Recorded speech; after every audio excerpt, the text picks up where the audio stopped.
ನಮಸ್ಕಾರ. ಮುಖ್ಯಾಂಶಗಳು. ರೈಲ್ವೆ ಉದ್ಯೋಗಿಗಳಿಗೆ 78 ದಿನಗಳ ವೇತನಕ್ಕೆ ಸಮನಾದ ಬೋನಸ್ ನೀಡಲು ಕೇಂದ್ರ ಸಚಿವ ಸಂಪುಟ ಅನುಮೋದನೆ. ಗ್ರಾಮೀಣ ಅಭಿವೃದ್ಧಿ ಇಲಾಖೆಯ ಕೋಟ್ಯಂತರ ರೂಪಾಯಿ ಹಣ 101 ಬ್ಯಾಂಕ್ ಖಾತೆಗಳಲ್ಲಿ ಅಕ್ರಮ ಠೇವಣಿ ಇಟ್ಟಿರುವ ಹೊಸ ಪ್ರಕರಣ ಪತ್ತೆ, ಎಚ್.ಕೆ. ಪಾಟೀಲ್. ಸ್ಮಾರ್ಟ್ ಸಿಟಿ ಯೋಜನೆಯಡಿ ಜನರ ಜೀವನ ಮಟ್ಟ ಸುಧಾರಣೆ ಹಾಗೂ ಮೂಲಸೌಕರ್ಯ ಅಭಿವೃದ್ಧಿಗೆ ಒತ್ತು, ಬಿಎಸ್ ಯಡಿಯೂರಪ್ಪ. ಮತ್ತು ಇಂದು ಭಾರತೀಯ ವಾಯುಪಡೆಯ ವಾರ್ಷಿಕೋತ್ಸವ, ಗಾಜಿಯಾಬಾದ್ನ ಹಿಂಡನ್ ವಾಯುನೆಲೆಯಲ್ಲಿ ವಿಶೇಷ ಕಾರ್ಯಕ್ರಮ.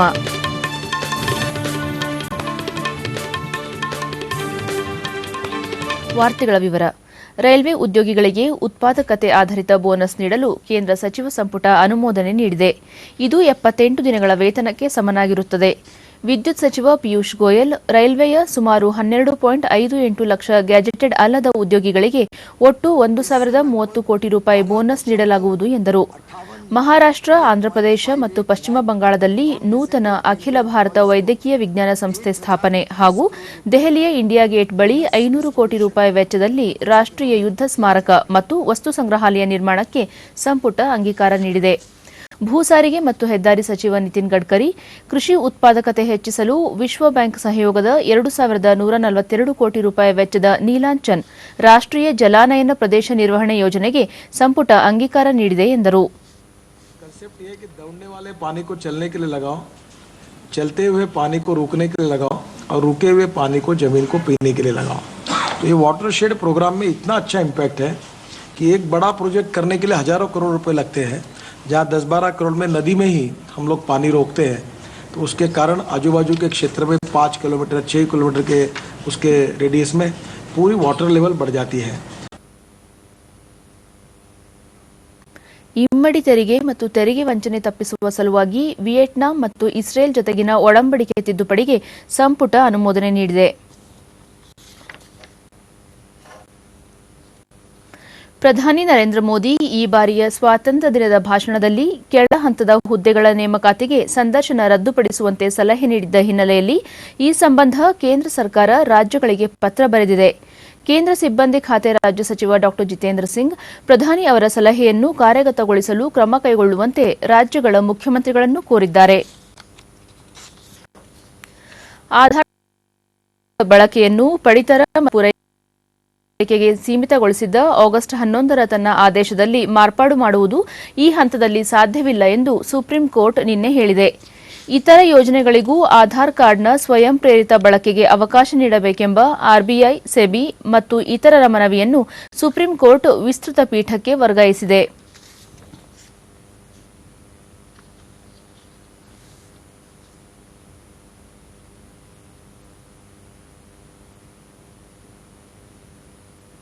ರಾಜ್ಯದಲ್ಲಿ ಈ ವರ್ಷ ಒಟ್ಟು 7,000 ಶುದ್ಧ ಕುಡಿಯುವ ನೀರಿನ ಘಟಕಗಳನ್ನು ಸ್ಥಾಪಿಸುವ ನಿಟ್ಟಿನಲ್ಲಿ ಟೆಂಡರ್ ಪ್ರಕ್ರಿಯೆ ಬಹುತೇಕ ಪೂರ್ಣಗೊಂಡಿದೆ ಎಂದು ಗ್ರಾಮೀಣ ಅಭಿವೃದ್ಧಿ ಮತ್ತು ಪಂಚಾಯತ್ ರಾಜ್ ಸಚಿವ ಎಚ್.ಕೆ. ಪಾಟೀಲ್ ಬೆಂಗಳೂರಿನಲ್ಲಿ ನಿನ್ನೆ ಹೇಳಿದ್ದಾರೆ. ಸಹಕಾರಿ ವಲಯದ ಸಂಸ್ಥೆಗಳು 1,500 ಘಟಕಗಳನ್ನು ಸ್ಥಾಪಿಸಲು ಕೈಜೋಡಿಸಲಿದ್ದು, ಪ್ರತಿ ಘಟಕಕ್ಕೆ ಸರ್ಕಾರ 5 ಲಕ್ಷ ರೂಪಾಯಿ ನೀಡಲಿದೆ. ಉಳಿದ ಹಣವನ್ನು ಆಯಾ ಸಂಸ್ಥೆಯೇ ಭರಿಸಲಿದೆ ಎಂದರು.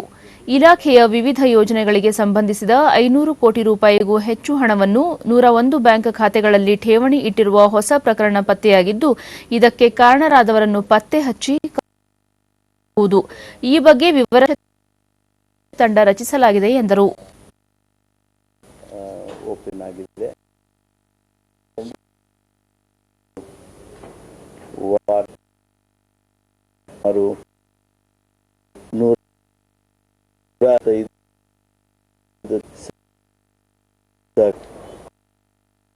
ಸಭೆಯಲ್ಲಿ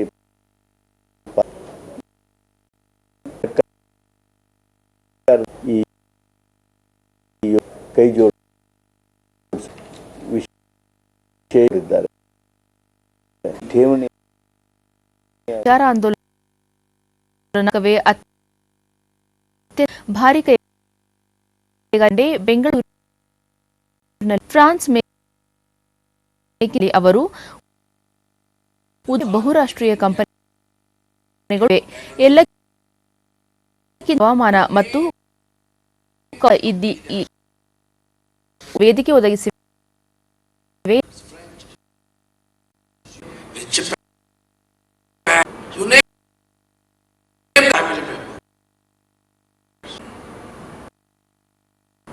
all industries of India have information, biotechnology, information technology. We are the leader of the city.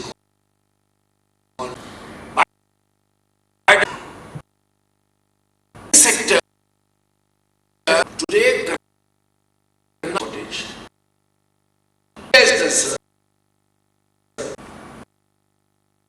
again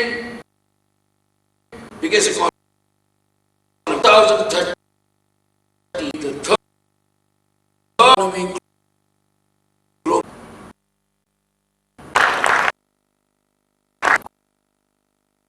ಕೊಯ್ದಲ್ಲಿ ಬಂಡವಾಳ ರಾಷ್ಟ್ರಗಳ ಪೈಕಿ ಬೆಂಗಳೂರು ವಿವಿಧೆಡೆ ಎನ್ಟಿಟಿ ಎಂದು ಸಮುದಾಯದ ಕಸೂತಿ ತರಬೇತಿ ಉದ್ಯೋಗ ಮತ್ತು ತರಬೇತಿ ಇಲಾಖೆ ಕೌಶಲ್ಯ ಅಭಿವೃದ್ಧಿ ನಿಗಮ ಒಡಂಬಡಿಕೆಗೆ ಸಹಿ ಹಾಕುವ ಕಾರ್ಯಕ್ರಮ ಬೆಂಗಳೂರಿನಲ್ಲಿ ನಿನ್ನೆ ನಡೆಯಿತು. ಕಾರ್ಮಿಕ ಸಚಿವ ಪಿಟಿ ಪರಮೇಶ್ವರ್ ನಾಯಕ್ 2013-14ನೇ ಸಾಲಿನ ಬಜೆಟ್ನಲ್ಲಿ ಅಲಂಕಾರಿಕ ಮತ್ತು ವೇಷಭೂಷಣ ವಸ್ತುಗಳನ್ನು ತಯಾರಿಸಲು 12 ಕೋಟಿ ರೂಪಾಯಿ ನಿಗದಿ ಮಾಡಿದೆ. ಈ ಉದ್ದೇಶಕ್ಕಾಗಿ ಬಳ್ಳಾರಿ, ವಿಜಯಪುರ, ದಾವಣಗೆರೆ, ಶಿವಮೊಗ್ಗದಲ್ಲಿ 4 ವಿಶೇಷ ಕೌಶಲ್ಯ ಅಭಿವೃದ್ಧಿ ಕೇಂದ್ರಗಳನ್ನು ತೆರೆದು ತರಬೇತಿ ನೀಡಿ ಬಂಜಾರ ಸಮುದಾಯವನ್ನು ಸಮಾಜದ ಮುಖ್ಯವಾಹಿನಿಗೆ ತರಲು ನಿರ್ಧರಿಸಲಾಗಿದೆ ಎಂದರು. ಆಯವ್ಯಯದಲ್ಲಿ 12 ಕೋಟಿ ರೂಪಾಯಿಗಳನ್ನ ಈ ನಮ್ಮ ಬಂಜಾರ ಲಂಬಾಣಿ ಜನಾಂಗದ ವೇಷಭೂಷಣವನ್ನ ತಯಾರು ಮಾಡಲಿಕ್ಕೆ 4 ಕಡೆ ಎಂಬ್ರಾಯ್ಡರಿ ಮತ್ತು ನೀಡಲ್ ವರ್ಕ್ ಸೆಂಟರ್ಗೆ ಮಂಜೂರಾತಿಯನ್ನು ಕೊಟ್ಟು ಘೋಷಣೆ ಮಾಡಿರ್ತಕ್ಕಂಥದ್ದು. ಇದಕ್ಕೆ ನಾನು ಮುಖ್ಯಮಂತ್ರಿಗಳಿಗೆ ತುಂಬ ಹೃದಯದ ಅಭಿನಂದನೆಗಳನ್ನ ಸಮಾಜದ ಪರವಾಗಿ ಸಲ್ಲಿಸಲಿಕ್ಕೆ ಬಯಸ್ತೇನೆ. ಶಿವಮೊಗ್ಗ ಮಹಾನಗರ ಪಾಲಿಕೆ ನಿನ್ನೆ ಆಯೋಜಿಸಿದ್ದ ಸ್ಮಾರ್ಟ್ ಸಿಟಿ ಸಮಾಲೋಚನಾ ಸಭೆಯನ್ನು ಸಂಸದ ಮತ್ತು ಬಿಜೆಪಿ ರಾಷ್ಟ್ರೀಯ ಉಪಾಧ್ಯಕ್ಷ ಬಿಎಸ್ ಯಡಿಯೂರಪ್ಪ ಉದ್ಘಾಟಿಸಿದರು. ಸ್ಮಾರ್ಟ್ ಸಿಟಿಯಲ್ಲಿರಬೇಕಾದ ಉತ್ತಮ ಸೌಲಭ್ಯಗಳ ಕುರಿತು ನಾಗರಿಕರಿಂದ ಸಲಹೆ ಸ್ವೀಕರಿಸಲಾಯಿತು.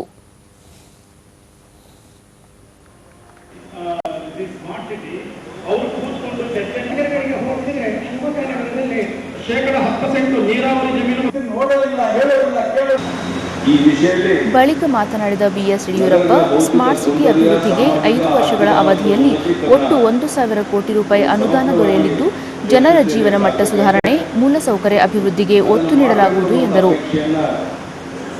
ಈ ದೇಶದ ಪ್ರಧಾನಿ ನರೇಂದ್ರ ಮೋದಿ ಅವರು ಇಟ್ಟುಕೊಂಡಂಥದ್ದು ನಮಗೆಲ್ಲ ಗೊತ್ತಿರುವಂಥ ಸಂಗತಿ. 5 ವರ್ಷಗಳಲ್ಲಿ ಪ್ರತಿ ವರ್ಷ 300 ಕೋಟಿನ ಕೇಂದ್ರ ಸರ್ಕಾರ, ರಾಜ್ಯ ಸರ್ಕಾರ 300 ಕೋಟಿ ಕೊಡಬೇಕು ಅನ್ನುವಂಥದ್ದು ಕೇಂದ್ರ ಸರ್ಕಾರದ ಚಿಂತನೆ ತೀರ್ಮಾನವಾಗಿದೆ. ವಿಧಾನ ಪರಿಷತ್ ಪ್ರತಿಪಕ್ಷ ನಾಯಕ ಕೆಎಸ್ ಈಶ್ವರಪ್ಪ, ಯೋಜನೆಯಲ್ಲಿ ಸಾರ್ವಜನಿಕರ ಸಹಭಾಗಿತ್ವ ಮಹತ್ವದ್ದು ಎಂದರು. ಪ್ಲಾನಿಂಗ್ ನೀವು ಏನು ಕಳಿಸ್ತೀರಿ ಅದ್ರ ಮೇಲೆ ಶಿವಮೊಗ್ಗದಲ್ಲಿ ಮೊದಲನೇ ಬಾರಿ ತಗೊಳ್ಳೋದಕ್ಕೆ ಅವಕಾಶ ಇದೆಯೋ ಅಂತ ತೀರ್ಮಾನ ಆಗ್ತಾ ಇದೆ. ಬಿಜೆಪಿ ಬಲವರ್ಧನೆಗಾಗಿ ಸಂಘಟನಾ ಪರ್ವದ ಹೆಸರಿನಲ್ಲಿ ಸಾಂಸ್ಥಿಕ ಚುನಾವಣೆ ನಡೆಸಲು ವೇಳಾಪಟ್ಟಿಯನ್ನು ಪ್ರಕಟಿಸಲಾಗಿದೆ ಎಂದು ಪಕ್ಷದ ಚುನಾವಣಾಧಿಕಾರಿ ಎಂಬಿ ಭಾನುಪ್ರಕಾಶ್ ಬೆಂಗಳೂರಿನಲ್ಲಿ ನಿನ್ನೆ ಹೇಳಿದ್ದಾರೆ. ಸಮರ್ಪಕವಾಗಿ ಚುನಾವಣೆ ನಡೆಸುವ ಸಂಬಂಧ ತರಬೇತಿ ನೀಡಲಾಗುತ್ತಿದೆ. ನವೆಂಬರ್ನಿಂದ ಡಿಸೆಂಬರ್ ಅಂತ್ಯದವರೆಗೆ ಸ್ಥಳೀಯ ಮಟ್ಟದಿಂದ ರಾಜ್ಯ ಮಟ್ಟದವರೆಗೆ ಚುನಾವಣೆಗಳು ನಡೆಯಲಿವೆ. ರಾಜ್ಯ ಮಟ್ಟದ ಮುಖ್ಯ ಚುನಾವಣಾಧಿಕಾರಿಯಾಗಿ ವಿನೋದ್ ರಾಯ್ ಖನ್ನಾ ಅವರನ್ನು ಪಕ್ಷದ ವರಿಷ್ಠರು ನೇಮಕ ಮಾಡಿದ್ದಾರೆ ಎಂದು ತಿಳಿಸಿದರು. ನನ್ನನ್ನು ರಾಜ್ಯ ಚುನಾವಣಾಧಿಕಾರಿಗಳನ್ನಾಗಿ ನೇಮಿಸಿದ್ದಾರೆ. ನಾನು ರಾಜ್ಯ ಚುನಾವಣಾಧಿಕಾರಿಯಾಗಿ ಪಕ್ಷದ ಚುನಾವಣೆಗೆ ಚಾಲನೆಯನ್ನು ಕೊಟ್ಟಿದ್ದೇನೆ. ಕ್ಯಾಲೆಂಡರ್ಗಳನ್ನು ಘೋಷಣೆ ಮಾಡಿದ್ದೇವೆ. ಸುಮಾರು ನಮ್ಮೆಲ್ಲ ಪ್ರಕ್ರಿಯೆ ಮುಗಿದ ಮೇಲೆ ಒಂದು 10 ಲಕ್ಷ ಜನಕ್ಕೆ ನಮ್ಮ ಕಾರ್ಯಕರ್ತರಿಗೆ ಪಕ್ಷದ ವಿವಿಧ ಹಂತಗಳಲ್ಲಿ ಜವಾಬ್ದಾರಿ ಸಿಗೋದಿದೆ. ಆ ಒಂದು ಪ್ರಕ್ರಿಯೆಯನ್ನು ನಾವು ಡಿಸೆಂಬರ್ ಒಳಗೆ ಮಾಡ್ತಾ ಇದ್ದೇವೆ. ಕೆಎಂಎಫ್ ಟೆಂಡರ್ ಪ್ರಕ್ರಿಯೆಯಲ್ಲಿ ಅವ್ಯವಹಾರ ನಡೆದಿದ್ದು, ಈ ಬಗ್ಗೆ ಲೋಕಾಯುಕ್ತ ಇಲ್ಲವೇ ಸಿಐಡಿಯಿಂದ ತನಿಖೆ ನಡೆಸಬೇಕು ಎಂದು ಜೆಡಿಎಸ್ ಮುಖಂಡ ಎಚ್ಡಿ ರೇವಣ್ಣ ಬೆಂಗಳೂರಿನಲ್ಲಿ ನಿನ್ನೆ ಒತ್ತಾಯಿಸಿದ್ದಾರೆ. ರಾಷ್ಟ್ರೀಯ ಹೈನುಗಾರಿಕಾ ಅಭಿವೃದ್ಧಿ ನಿಗಮದ ನಿರ್ಧಾರಗಳಿಗೆ ವಿರುದ್ಧವಾಗಿ 199 ಕೋಟಿ ರೂಪಾಯಿ ವೆಚ್ಚದ ಟೆಂಡರ್ ಅನ್ನು ತರಾತುರಿಯಲ್ಲಿ ಕರೆಯಲಾಗಿದೆ. ಇದು ಹಲವು ಅನುಮಾನಕ್ಕೆ ಎಡೆಮಾಡಿಕೊಟ್ಟಿದೆ. ಈ ಸಂಬಂಧ ಮುಖ್ಯಮಂತ್ರಿ ಹಾಗೂ ಪಶುಸಂಗೋಪನಾ ಸಚಿವರಿಗೆ ಪತ್ರ ಬರೆಯಲಾಗುವುದು ಎಂದು ಹೇಳಿದರು.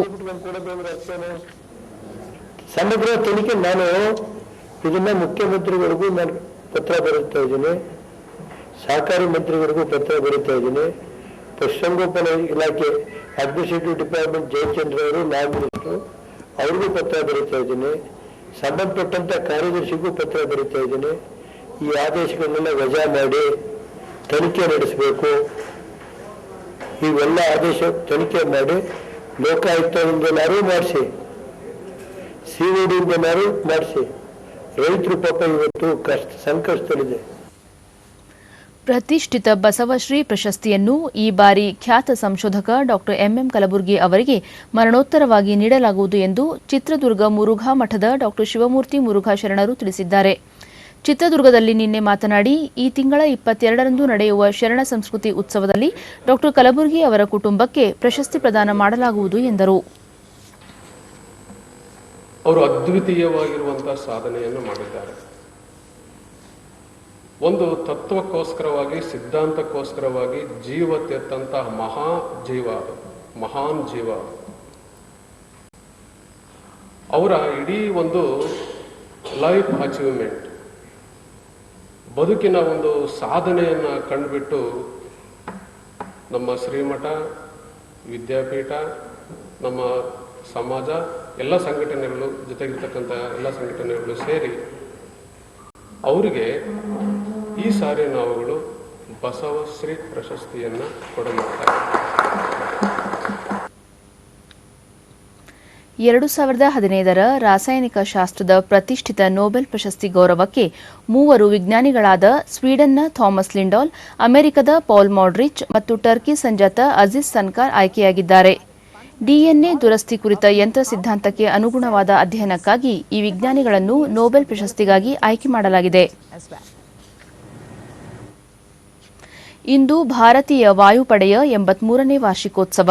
ಇದರ ಅಂಗವಾಗಿ ಗಾಜಿಯಾಬಾದ್ನ ಹಿಂಡನ್ ವಾಯುನೆಲೆಯಲ್ಲಿ ವಿಶೇಷ ಸಮಾರಂಭ ಆಯೋಜಿಸಲಾಗಿದ್ದು, ವೈಮಾನಿಕ ಪ್ರದರ್ಶನ ನಡೆಯಲಿದೆ.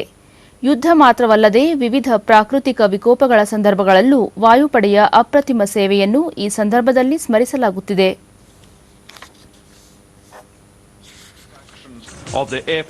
ಭಾರತ ಮತ್ತು ದಕ್ಷಿಣ ಆಫ್ರಿಕಾ ತಂಡಗಳ ನಡುವಿನ 3 ಪಂದ್ಯಗಳ ಟ್ವೆಂಟಿ ಸರಣಿಯ ಅಂತಿಮ ಕ್ರಿಕೆಟ್ ಪಂದ್ಯ ಇಂದು ಕೋಲ್ಕತಾದ ಈಡನ್ ಗಾರ್ಡನ್ಸ್ನಲ್ಲಿ ನಡೆಯಲಿದೆ. ದಕ್ಷಿಣ ಆಫ್ರಿಕಾ ತಂಡ ಈಗಾಗಲೇ ಸರಣಿಯಲ್ಲಿ 2-0 ಅಂತರದ ಮುನ್ನಡೆ ಸಾಧಿಸಿದ್ದು ಕ್ಲೀನ್ ಸ್ವೀಪ್ನ ಗುರಿಯಲ್ಲಿದೆ. ಇನ್ನೊಂದೆಡೆ ಮಹೇಂದ್ರ ಸಿಂಗ್ ಧೋನಿ ಪಡೆ ಅಂತಿಮ ಪಂದ್ಯ ಗೆದ್ದು ಮುಂಬರುವ ಏಕದಿನ ಸರಣಿಗೆ ವಿಶ್ವಾಸ ವೃದ್ಧಿಸಿಕೊಳ್ಳುವ ಇರಾದೆಯಲ್ಲಿದೆ.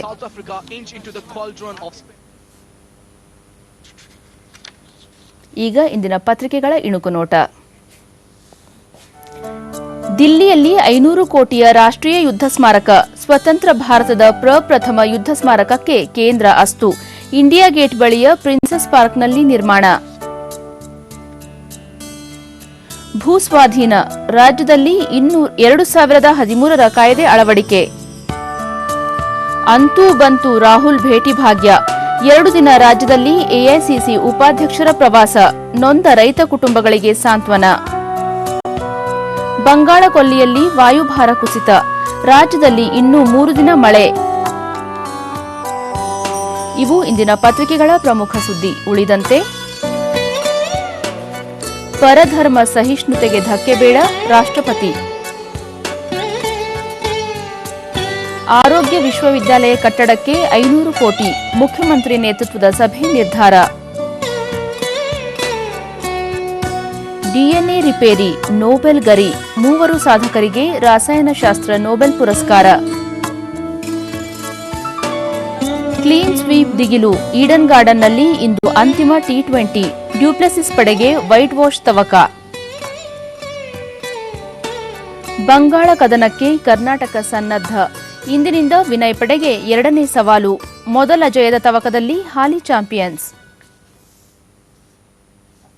ಕೊನೆಯಲ್ಲಿ ಮತ್ತೊಮ್ಮೆ ಮುಖ್ಯಾಂಶಗಳು. ರೈಲ್ವೆ ಉದ್ಯೋಗಿಗಳಿಗೆ 78 ದಿನಗಳ ವೇತನಕ್ಕೆ ಸಮನಾದ ಬೋನಸ್ ನೀಡಲು ಕೇಂದ್ರ ಸಚಿವ ಸಂಪುಟ ಅನುಮೋದನೆ. ಗ್ರಾಮೀಣ ಅಭಿವೃದ್ಧಿ ಇಲಾಖೆಯ ಕೋಟ್ಯಂತರ ರೂಪಾಯಿ ಹಣ 101 ಬ್ಯಾಂಕ್ ಖಾತೆಗಳಲ್ಲಿ ಅಕ್ರಮ ಠೇವಣಿ ಇಟ್ಟಿರುವ ಹೊಸ ಪ್ರಕರಣ ಪತ್ತೆ, ಎಚ್ಕೆ ಪಾಟೀಲ್. ಸ್ಮಾರ್ಟ್ ಸಿಟಿ ಯೋಜನೆಯಡಿ ಜನರ ಜೀವನ ಮಟ್ಟ ಸುಧಾರಣೆ ಹಾಗೂ ಮೂಲಸೌಕರ್ಯ ಅಭಿವೃದ್ಧಿಗೆ ಒತ್ತು, ಬಿಎಸ್ ಯಡಿಯೂರಪ್ಪ. ಮತ್ತು ಇಂದು ಭಾರತೀಯ ವಾಯುಪಡೆಯ ವಾರ್ಷಿಕೋತ್ಸವ, ಗಾಜಿಯಾಬಾದ್ನ ಹಿಂಡನ್ ವಾಯುನೆಲೆಯಲ್ಲಿ ವಿಶೇಷ ಕಾರ್ಯಕ್ರಮ.